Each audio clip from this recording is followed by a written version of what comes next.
Hey, so I just finished watching Shadow in the Cloud, and it was better than I thought it would be.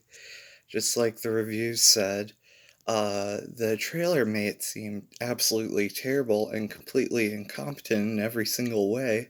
It really did, the trailer did a great job showcasing the bad special effects, which were admittedly still present in the movie during its action sequences, especially those outside the turret sequence. Weirdly, my favorite action sequence was actually at the beginning of the film. Uh, the first action sequence, I mean, which was in the turret. Uh, the story is very dumb. It's stupid. It's got a very B-movie plot, so I don't really know what to say about it, especially without spoiling anything. It's just like, it's not believable for even a minute.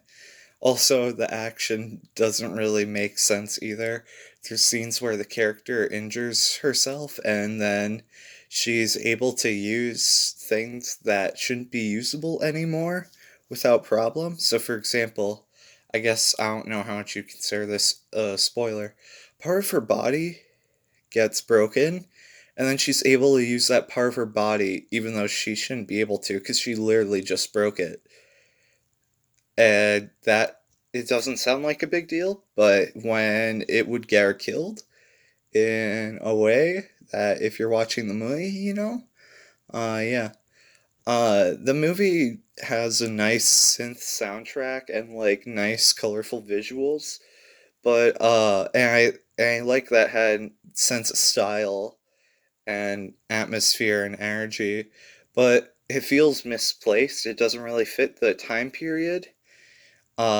It feels more like an Am Wingard movie that's like taking its influences from the 80s, but the movie's set during like World War II, I believe, so it feels really out of place and bizarre. Uh, yeah, there's a lot of things that feel misplaced. There's plot twists that kind of feel like, okay?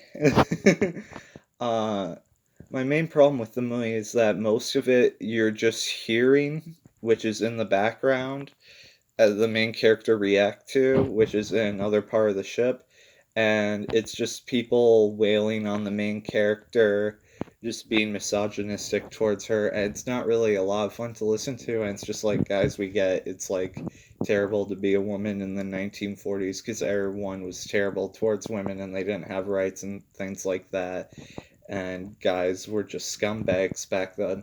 But when the movie isn't really filled with much other than that, because there isn't much action, there's only like two or three action sequences in the whole film, and two of those are at the end of the film, and the two at the end of the film have terrible CGI. It's like, there isn't much going for it. So, yeah, that gives the movie like a 10 out of 10 for me. It's a little below average, but it was still enjoyable for me.